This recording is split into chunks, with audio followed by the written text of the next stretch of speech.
guys! So, I'm not qualified on a wealth of advice, because nobody really is, but I do know what advice I would give myself if I had to live life again, if I got the chance to be a little younger, 8-year-old me again.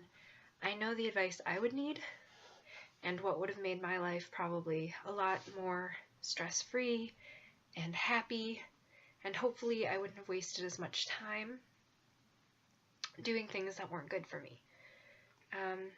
So there's 3 little bits of advice that I think would have changed my life, and did change my life, and do change my life when I managed to listen to those pieces of advice. So I figured I might as well tell you, because I tell everybody I care about that when it comes up. Advice number 1, when you are in a relationship with somebody you like or love, or you want to be in a relationship with somebody you like or love, it's very important that they like you or love you back. I mean, I assume that's what you want. You want to be in a relationship with somebody who cares about you just as much as you care about them, and you deserve that. You deserve somebody who cares about you as much as you care about them. You deserve that. No matter what you think at the time, you deserve somebody who cares about you as much as you care about them. So if they are not caring about you, you don't need them. It doesn't matter how much you love that person you're in a relationship with them. It doesn't matter if you think they're your soulmate. If they don't love you back, they're not your soulmate. If they don't love you back, there's someone out there who you will love, who will love you back. And I spent a lot of years of my life not realizing that. I loved someone for a long, long time, and instead of saying they loved me back that way, or instead of saying they didn't love me back, they just said, I'll tell you later. And they did that for a number of years. And if you really care about somebody, of course, you're gonna wait, because you care about them. You want them to say yes. You want to know they care about you as much as you've been caring about them, so you keep holding on and keep holding on. And I've known friends who've held on for a year. I held on more than a year. I've known people who've held on to somebody who didn't like them for months, because the person who didn't like them didn't just tell them they didn't like them. And that wastes your time if you like them, because you're not out there looking for somebody else who will like you back. And the person who doesn't like you, who knows why they do it? Maybe they don't want to hurt your feelings. Maybe they feel comfortable having somebody like them, even if they don't like that person back. But my advice is, if you're in that situation and they won't tell you if they like you back, do not wait for them to say they do or don't. Just leave. Let go. Be friends instead. Be in an open relationship. Whatever you do, just start looking for other people, because the person that is making you wait does not care about you as much as you care about them. You can wait a few weeks, a month, but no matter how long you wait, if they're making you wait, they're probably going to keep making you wait. And the answer is eventually going to be no if they're making you wait. So it's better to start looking for other options before you get too invested while you're waiting. So look for other options. If somebody won't say they like you back, if somebody doesn't, don't hold on any longer than you have to, or you're just going to waste your time and be stuck in one relationship where you are not giving, you're not getting back the love that you deserve. Advice 2. If school ever starts to give you stress, whether you're in middle school or high school, because hopefully your first stress in school will be before college, and if it is in college, then in college. The first time school starts to make you so stressed that you feel you might vomit, that you feel yourself actually catching a cold because you're so stressed out about it, that you feel a headache coming on, or that you can't stop hyperventilating, or you start developing anxiety over school, you need to just realize that it's okay if you fail something. It's okay if you turn in an assignment and it's not perfect. It's okay. It's okay. Just If you know you can't handle it, just accept that it's okay to mess this part up. Because time will pass and then you won't mess up eventually. And you will be doing okay again. And it is better to skip a day of school or go to school and just do a really bad presentation. And it's way better to do that than to be at home the night before panicking, staying up till 4 a.m. to write this presentation, and then going to class and having a panic attack right before class, hoping you get the presentation right, and then going to class and doing the presentation right. Like, yeah, you might get a higher grade, but that is a serious health hazard to you, and the more you let yourself do this, the more in the future you're going to do this. From life experience, I can say that I should have definitely decided to not let it get to me when it started, instead of letting it get to me and get to me and get to me until I got to college, and it became much more serious. Because in college, if you get sick from school, you might have a job, and getting sick while you're working is not a good situation, because you can't go to work when you're sick, or when you go to work and you're sick, you can't blow your nose because you're in a job where you can't blow your nose or something like that. And it's just not. Or you're getting sick during a college test, and in college you only get like 3 tests a semester, so it's much more important that you're healthy during a test in college than it is in high school when you have like 10 tests a semester, and if you're sick, it's okay to fail that one. So just, if you find yourself getting anxious because of school, just know that it's okay to not do well. It's okay to take a break and not be perfect at that. Your health is more important than any grade.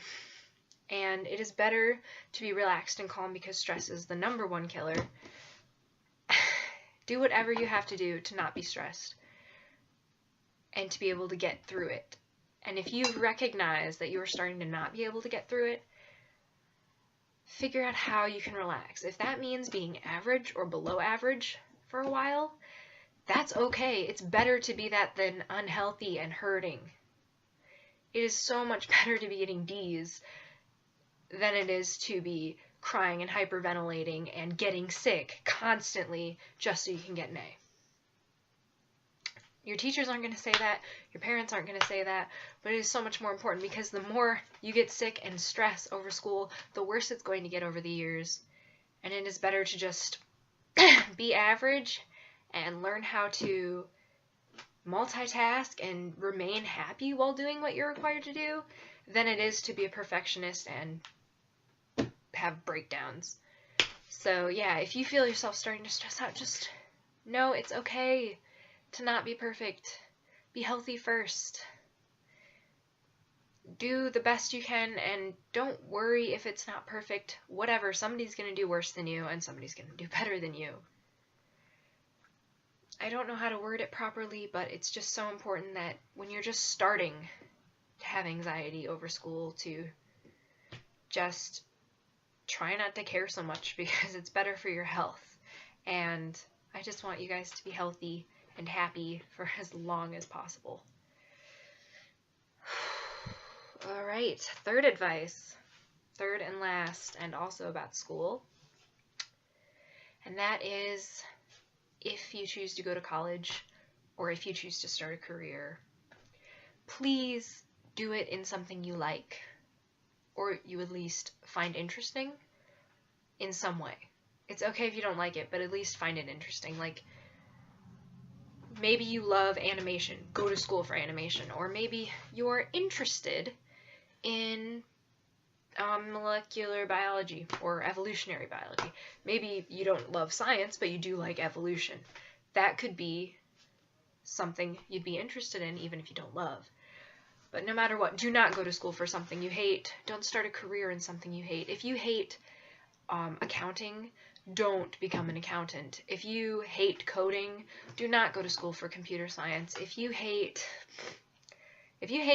teaching people and dealing with people, do not go to school for teaching. Do not start working in a daycare. I mean, you might get paid less to janitor, but if you are happier cleaning than dealing with people, than teaching people, then do cleaning.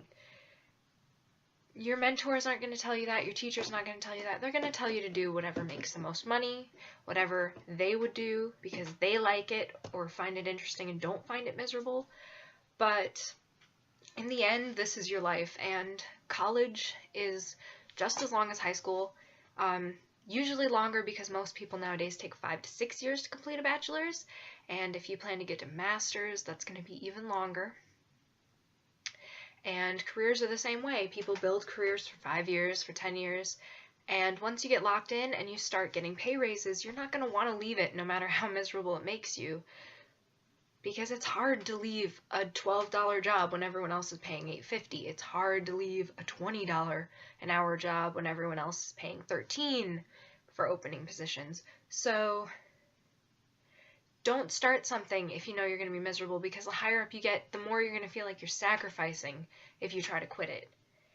And when you're still in high school, it's so much easier to decide not to do something you hate than once you're already in the middle of it. So just when you're weighing your options, trying to figure out what to do for the future, because I know they pressure you, juniors especially, to try and figure out what you're going to do, just think about doing what you're either interested in, so you will find something, at least something in your classes to enjoy, or do something you totally enjoy so that everything's worth it. Because you're going to lose money either way. You're going to lose precious years of your life. You might as well do something that doesn't make you actively stressed, that doesn't actively try to destroy your happiness. And everyone around you is just going to give you advice about what they think they would have done or would do. And that's what I'm doing too. I'm telling you what I would have chosen. But I just know from experience, everyone will tell you specific things they would have chosen. And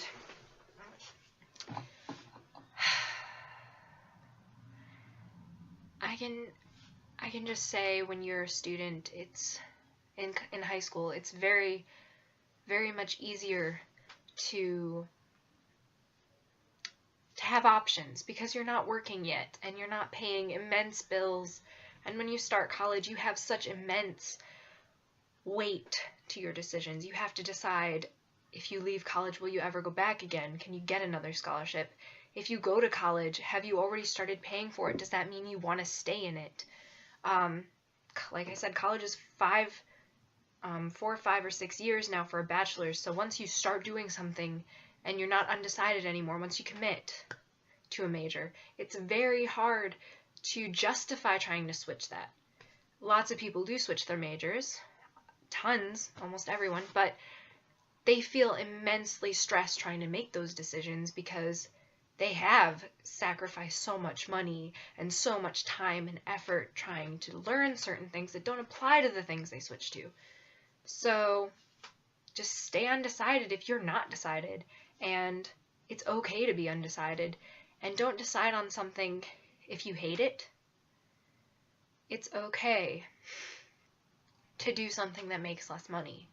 It's okay to not have a plan yet. And just take care of your health first. I guess that's what all my advice kind of surrounds. Don't let other people waste your time if they don't want to put in the effort back.